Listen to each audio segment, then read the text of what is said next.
This is my tea.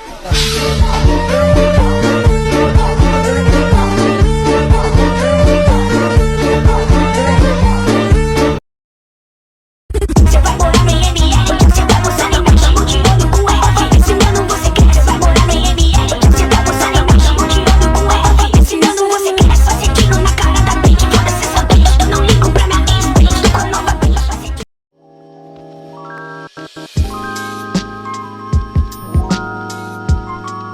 Pemanfaatan lahan di Kabupaten Majalengka yang pertama yaitu pertanian, seperti adanya sawah, tegalan, perkebunan, peternakan. Sawah Majalengka dikenal sebagai daerah penghasil padi. Lahan sawah tersebar di berbagai wilayah, terutama di daerah dataran rendah. Lalu ada tegalan. Lahan tegalan digunakan untuk menanam berbagai jenis tanaman pangan seperti jagung, kedelai, dan kacang tanah. Lalu perkebunan di Majalengka meliputi perkebunan teh, kopi, karet, dan kelapa sawit. Yang kedua yaitu permukiman, yaitu adanya perkotaan dan pedesaan. Yang ketiga, industri, yaitu industri kecil dan menengah atau disebut dengan IKM. Majalengka memiliki banyak IKM, terutama di bidang makanan, minuman, dan kerajinan. Kemudian, industri besar. Beberapa industri besar di Majalengka yaitu industri tekstil, garmen, dan makanan. Yang keempat, pariwisata, yaitu ada wisata alam. Majalengka memiliki potensi wisata alam yang beragam seperti Gunung Ciremai, Curug Cipete, dan Situ Cipanten. Kemudian ada wisata budaya. Majalengka memiliki situs budaya dan sejarah seperti situs Gunung Padang dan makam Sunan Gunung Jati. Yang kelima, hutan, yaitu ada hutan lindung. Hutan lindung di Majalengka berfungsi untuk menjaga kelestarian lingkungan dan sumber air. Kemudian ada hutan produksi.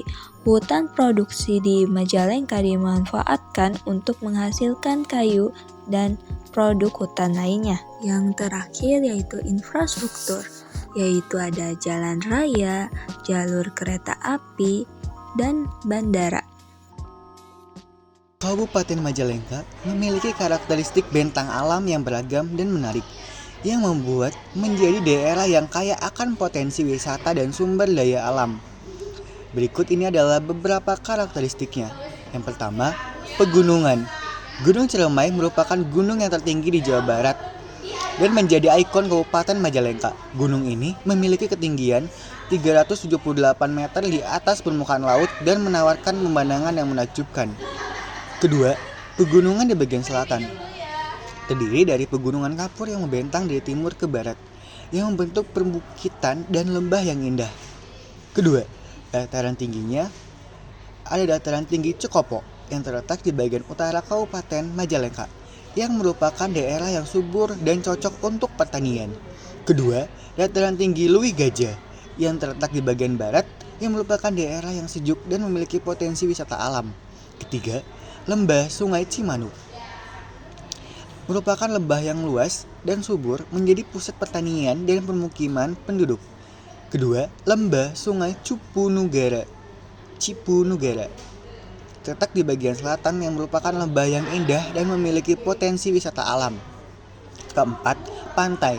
Pantai Pangandaran meskipun terletak di Kabupaten Ciamis, pantai ini berbatasan dengan Kabupaten Majalengka dan menjadi salah satu destinasi wisata pantai yang terkenal di Jawa Barat. Kedua, Pantai Payangan yang terletak di bagian selatan merupakan pantai yang masih alami dan cocok untuk kegiatan rekreasi. Kelima, Sungai Cimanuk merupakan sungai yang terpanjang di Jawa Barat dan menjadi sumber air utama bagi Kabupaten Majalengka. Kedua, Sungai Cipunugara merupakan sungai yang mengalir melalui bagian selatan Kabupaten Majalengka dan memiliki potensi untuk dikembangkan sebagai objek wisata. Keenam, hutan lindung Gunung Ciremai merupakan hutan luas dan menjadi habitat bagi berbagai flora dan fauna. Kedua, hutan jati. terletak di bagian utara yang merupakan hutan yang dikelola untuk produksi kayu jati. Ketujuh, gua. Gua Paun terletak di desa Ciuah, merupakan gua prasejarah yang menyimpan artefak dan fosil manusia purba. Gua Lawang terletak di desa Bantar Agung yang merupakan gua yang memiliki stalaktit dan stalagmit yang indah. 8. Air terjun Cisantana yang terletak di desa Cisantana yang merupakan air terjun yang indah dan sejuk. Kedua, air terjun Cilenca yang terletak di desa Cilenca yang merupakan air terjun yang memiliki ketinggian sekitar 50 meter. Terakhir, 9, itu adalah Danau Situ Cipanten yang terletak di desa Cimanten yang merupakan danau yang indah dan cocok untuk kegiatan rekreasi. Terakhir lagi, Danau Situ Cilenca yang terletak di desa Cilenca merupakan danau yang memiliki potensi untuk dikembangkan sebagai objek wisata. Kegiatan ekonomi di Majalengka, sebuah kabupaten provinsi Jawa Barat, sangat beragam dengan beberapa sektor utama yang menjadi tulang punggung perekonomian daerah tersebut. Beberapa sektor ekonomi utama di Majalengka yaitu pertanian. Majalengka terkenal dengan hasil pertanian terutama padi, jagung, bawang merah, dan sayuran. Pertanian menjadi sektor utama karena didukung oleh kondisi alam yang subur dan iklim yang cocok. Kedua, perkebunan. Selain pertanian, perkebunan juga berperan penting. Komoditas seperti teh, kelapa, dan kopi banyak dihasilkan dari perkebunan di Majalengka, terutamanya di daerah pegunungan. Ketiga, industri kecil dan menengah (IKM). Banyaknya penduduk yang terlibat dalam industri kecil, seperti kerajinan tangan, industri makanan ringan, dan pembuatan barang-barang kebutuhan sehari-hari. Keempat, pariwisata. Majalengka memiliki banyak objek wisata alam seperti Gunung Ciremai, Telaga Herang, dan Curug Cipeteuy yang mendatangkan wisatawan dan berkontribusi terhadap sektor pariwisata. Dengan berkembangnya infrastruktur dan aksesibilitas, sektor ini semakin berkembang. Kelima, perdagangan. Perdagangan lokal di pasar-pasar tradisional hingga modern juga memberikan kontribusi besar bagi perekonomian. Banyak pedagangan yang menjual hasil pertanian, perkebunan, dan produk olahan lokal. 6. Transportasi dan logistik. Adanya Bandara Internasional Kertajati di Majalengka membuka peluang besar bagi pertumbuhan ekonomi, terutama dalam sektor transportasi, logistik, dan distribusi barang. 7. Industri manufaktur. Majalengka mulai berkembang sebagai salah satu kawasan industri di Jawa Barat dengan berbagai pabrik dan perusahaan besar yang melalui berinvestasi di daerah ini, terutama setelah pembangunan infrastruktur besar-besaran seperti bandara dan jalan tol. Kegiatan sosial. Yang pertama itu ada kegiatan kesehatan, yang kedua itu ada kegiatan kemasyarakatan, dan yang ketiga itu ada kegiatan pendidikan. Kegiatan kesehatan itu seperti adanya posyandu, pemeriksaan kesehatan gratis, dan lain sebagainya. Yang kedua itu ada kegiatan kemasyarakatan seperti adanya gotong royong, kerja bakti, donor darah, dan lain sebagainya. Yang terakhir itu ada kegiatan pendidikan seperti adanya kursus, pelatihan, seminar, dan lain sebagainya. Kegiatan budaya. Yang pertama itu ada Serentahun, yang kedua ada seni sintren, yang ketiga itu ada kesenian sandiwara Sunda, yang keempat itu ada reok Majalengka, dan yang lima itu ada upacara ngaruat. Nah, Serentahun adalah upacara adat tahunan yang diadakan sebagai bentuk syukur kepada Tuhan atas hasil panen yang melimpah. Tradisi ini melibatkan prosesi adat yang diiringi dengan seni tradisional dan doa bersama. Kegiatan ini sering digelar di daerah Sindangkasih dan beberapa desa lainnya. Yang kedua itu ada seni sintren. Seni sintren adalah kesenian tradisional khas Majalengka yang melibatkan penari perempuan yang dibalut dengan kain dan diikat. Kemudian menari dalam kondisi trans atau kesurupan. Setelah melakukan ritual tertentu, pertunjukan sintren dipercaya memiliki unsur magis dan sering disuguhkan pada acara-acara besar dan perayaan adat. Yang ketiga itu ada kesenian sandiwara. Sandiwara Sunda adalah pertunjukan teater rakyat yang menggabungkan seni akting, tarian, dan musik tradisional Sunda. Cerita yang dibawakan biasanya mengandung pesan moral dan sosial, seringkali dengan nuansa humor. Kesenian ini menjadi salah satu hiburan rakyat yang digemari di Majalengka dan dipentaskan pada acara-acara khusus. Selanjutnya ada Reog Majalengka. Reog Majalengka adalah salah satu kesenian lokal yang masih dipertunjukkan di beberapa daerah. Kesenian ini menampilkan perpaduan antara musik tradisional dengan tarian yang dinamis. Menggunakan topeng besar berbentuk kepala singa, reog ini mengandung nilai-nilai kearifan lokal dan menjadi simbol keberanian serta kekuatan. Terakhir, ada upacara ngaruat.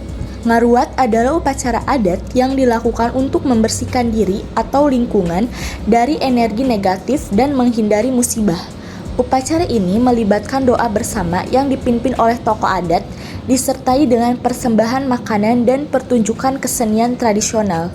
Upacara ngaruat biasanya diadakan oleh masyarakat yang percaya pada pentingnya menjaga keseimbangan alam dan spiritual.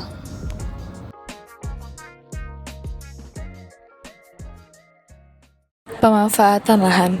Pemanfaatan ini terjadi alih fungsi lahan dari lahan pertanian menjadi lahan pabrik untuk industri bawang goreng.